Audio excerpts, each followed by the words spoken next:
මේ වීඩියෝ එක ස්පෙෂල් කරන්නේ සාමාන්‍ය පොදු පරීක්ෂණ විභාගයේ ලක කළා. ඉතින් අඟිමල්ලි ඔයාලා වාගේ A level exam එකේ වාගේ ප්‍රධාන සබ්ජෙක්ට් තුනට ලෑස්ති වෙනවා වගේම මේ සාමාන්‍ය පොදු පරීක්ෂණ විභාගය ඔයා සමත් නොවුනොත් ඔයාට යුනිවර්සිටි සිලෙක්ට් වුණත් ඔයාට යුනිවර්සිටි යන්න හැකියාවක් ලැබෙන්නේ නැහැ මේ පේපර් එක සමත් කරලා දෙනකන්. ඉතින් ඒ තරම් මේ එක්සෑම් එක ඔයාට ගොඩක් වැදගත් වෙනවා යුනිවර්සිටි සිලෙක්ට් වෙනකොට. ඉතින් ඔයාගේ ප්‍රධාන සබ්ජෙක්ට් තුනට වගේම මේ සබ්ජෙක්ට් එකටත් අනිවාර්යයෙන්ම සූදානම් වෙන්න ඕනි. මේ සබ්ජෙක්ට් එකට ඔයාලා ලෑස්ති වෙනකොට ඔයාලට තියෙන ප්‍රශ්න තමයි මොනවද මේ පේපර් එකට අහන්නේ. සූදානම් වෙලා තියෙන ප්‍රමාණය ඇතිද මේ එක්සෑම් එකට? මේ වගේ ඔයාලට ගොඩක් ප්‍රශ්න තියෙනවා. විශේෂයෙන්ම ඔයා A level එක්සෑම් එකට පළවෙනි පාර සූදානම් වෙන කෙනෙක් නම් ඔයාලට ගොඩක් ලොකු ප්‍රශ්නයක් වෙයි. මේ එක්සෑම් එකට එන දේවල් සහ ඔයා දන්න ප්‍රමාණයෙන් මේ එක්සෑම් එක ගොඩ දාගන්න පුළුවන්ද කියන කාරණේ. හරි, එහෙනම් අපි හැමදේම කතා කරමු. ඔයා මොන වගේ දේවල්ද බලා ගන්න ඕනි, මොන වගේ විදිහද ප්‍රශ්න හැදෙන්නේ, ඔයා සූදානම් වෙලා තියෙන ප්‍රමාණය ඇතිද මේ එක්සෑම් එකට කියන මේ හැම දෙයක් ගැනම කතා කරමු. එහෙනම් වීඩියෝ එකේ අවසානයේ වෙනකන් ඉන්න ඔයාලා හැමෝටම නංගිමල්ලි මේ වීඩියෝ එක ගොඩක් වැදගත් වීඩියෝ එකක්. මොකද ඔයාලට මේ එක්සෑම් එකට රෙඩි වෙන්න නම් ඔයා මේ දේවල් ටික අනිවාර්යයෙන්ම දැනගෙන ඉන්න ඕනි. එහෙනම් අපි යමු අද වීඩියෝ එකට. හරි නංගිමල්ලි, A level exam එකට සූදානම් වෙන ඔයා ගොඩක් වෙලාවට ඔයාගේ මේන් සබ්ජෙක්ට් වලට විතරයි ලෑස්ති වෙන්නේ. අවසාන මොහොතේ තමයි සාමාන්‍ය පොදු පරීක්ෂණ විභාගයට ටිකක් බායලා මේ පේපර් එකට එන්නේ මොනවද, මම කොහොමද ලෑස්ති වෙන්න ඕනි, මම ලෑස්තිලා තියෙන ප්‍රමාණය ඇතිද මේ එක්සෑම් එකට කියලා ඔයා හිතන්නේ. අපි ඉස්සෙල්ලා මුලින්ම මේ පේපර් එකේ ව්‍යුහය ගැන කතා කරමු, කොහොමද ප්‍රශ්න හැදෙන්නේ කියලා. නංගිමල්ලි, මේ පේපර් එකට පැය දෙකක කාලයක් ඔයාට ලැබෙනවා. ඒ වගේම ප්‍රශ්න 50ක් තියෙනවා. ඔයාට ලකුණු 100ක් ලබා ගැනීමේ හැකියාව තියෙනවා. ඒ වගේම ලකුණු 30ක් ගත්තොත් ඔයා මේ පේපර් එක සමත් වෙනවා.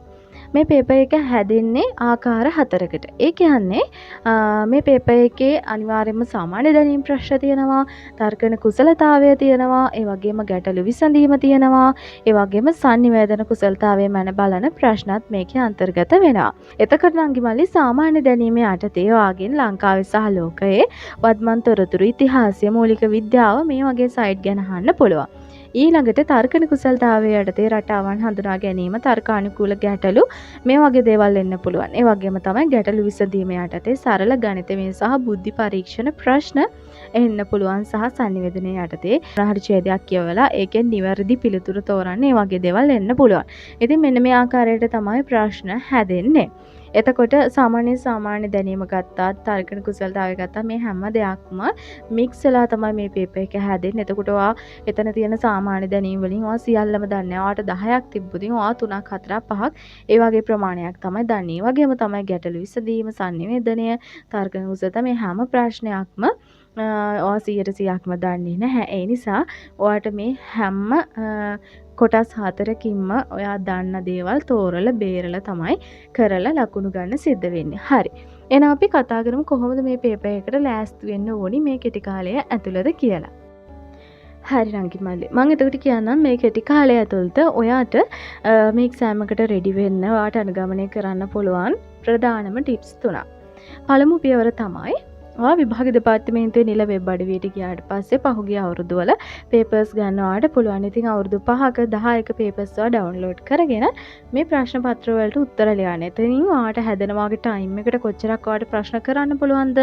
ඒ පේපර්ස් වලින් ඔයා උත්තර කීයක් දන්නවද? සාමාන්‍ය දැනීම් පේපර් එකෙන් ඔයා කීයක් උත්තර දැනගත්තද?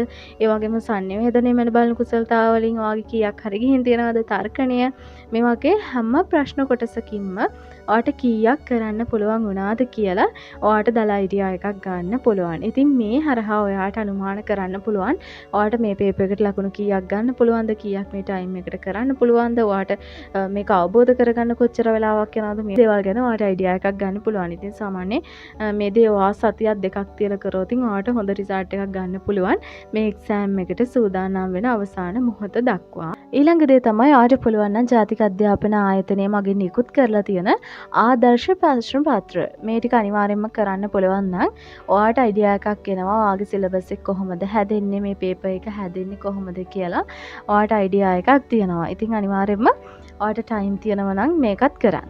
හරි. ඊළඟ තුන්වෙනි පියවර තමයි ඔයා දවසට විනාඩි 10ක් විතර අරගෙන ප්‍රවෘත්ති බලන්න හැකියාව තියෙනවා නම් ඔයාට ගොඩක්ම දැනුම එකතු කරගන්න පුළුවන් සාමාන්‍ය දැනීම සයිඩ් එකේ. ලංකාවේ වුණු දේවල්, ලංකාවේ සංවර්ධන ව්‍යාපෘති, ලෝකයේ සිදු වුණු දේවල්, තාක්ෂණයේ පැත්තෙන් දියුණු වෙලා තියෙන දේවල්, විද්‍යාව මේ වගේ නව සොයා ගැනීම මේ වගේ ගොඩාක් දේවල් ගැන අවබෝධය ලබා ගන්න පුළුවන්. ඉතින් අනිවාර්යෙන් මෙතෙන් මතක තියාගන්න ඔයා 2026 අවුරුද්ද පුරාවට මේ වගේම 2025 වසරේ වුණු විශේෂ දේවල් ගැනත් අනිවාර්යෙන්ම එන්න පුළුවන්. ඒ නිසා ඔයා 2025 සහ 26 මේ දක්වා වුණු විශේෂම දේවල් ගැන ඔයාගේ අවබෝධය ගොඩක් වැදගත්. ඉතින් සාමාන්‍යයෙන් ඔයාට මේකට අනුගමනය කරන්න පුළුවන්. ඒ වගේම තමයි අධ්‍යාපන දැනීම ගැන කාලීන දේවල් ගැන කතා කරන YouTube channel විශ්ව ලෝකයේ විශ්ව ගවේෂක අන්නේ වගේ YouTube channel ඔයා අනිවාර්යයෙන්ම මේ දවස් ටිකේ එයාලා පබ්ලිෂ් කරන contents බලන්න. ඒ වගේම අනිවාර්යයෙන්ම 2025 26 වසරවල ගොඩක්ම ලෝකයේ සහ ලංකාවේ වුණු දේවල් ගැන තියෙන content බලන්න. මොකද ඒ වගේ දේවල් ගැන අහන්න තියෙන ඉඩකඩ ගොඩක් වැඩි. ඔයා කොච්චරක් දුරට මේ දේවල් ගැන වාට අවබෝධයක් තියෙනවද? වාගේ සාමාන්‍ය දැනීම නොලෙජ් එක මොන මට්ටමකද තියෙන්නේ කියලා මේ පේපර් එකේදී අනිවාර්යයෙන්ම බලනවා. ඉතින් ඔයාලට පුළුවන් ජාතික රූපවාහිනියේත් මේ වගේ කාලින දේවල් ගැන කරන ප්‍රෝග්‍රෑම් තියෙනවා YouTube එකේ. ඔයා සර්ච් කරලා බලන්න. ඒ වගේම තමයි මේ YouTube channel සර්ච් කරලා බලන්න මේ කාලින දේවල් ගැන කතා කරන channel මොනවද තියෙන්නේ කියලා. ඒත් එක්කම ඔයාලට පුළුවන් Facebook page කීපයක් follow කරන්න කාලීන තොරතුරු සාමාන්‍ය දැනීම share වෙන. ඒ වගේම පොදු පරීක්ෂණ ඉලක්ක කළම ගොඩක් group තියෙනවා සහ pages තියෙනවා.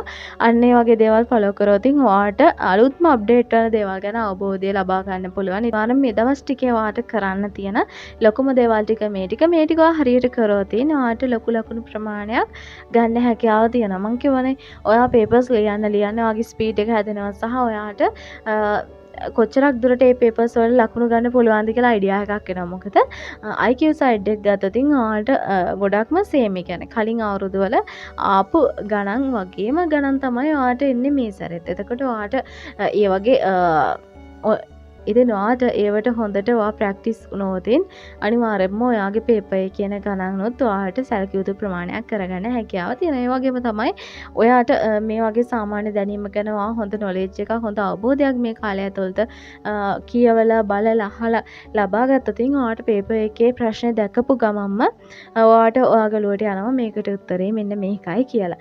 ඉතින් මේ දවස් ටික ඔයාට අවසාන සති දෙකේ අවසාන දවස් කිහිපයේ මේ ටික හරියට කරොත් ඔයාට අනිවාර්යයෙන්ම ලකුණු 30 සීමාව පහු කරන්න පුළුවන්. ඇත්තා ඔයා මේ මොහොතේ ප්‍රධාන සබ්ජෙක්ට් තුනට ගොඩක් මහන්සි වෙනවා වගේම මේකටත් අනිවාර්යයෙන්ම දවසකට පැයක් වෙන් කරොත් අනිවාර්යයෙන්ම මේ පේපර් එක කොට දාගන්න පුළුවන්. ඒ ගැනත් ඔයා සැලකිලිමත් වෙන්න. ඉතින් අංගමල්ලේ මම ගිය අවුරුද්දේ සාමාන්‍ය පුරුදු පරීක්ෂණ ඉලක්ක කළ වීඩියෝ එකක් කරා. ඉතින් මේ අවුරුද්දෙත් කරන්න හිතාගෙන ඉන්නවා.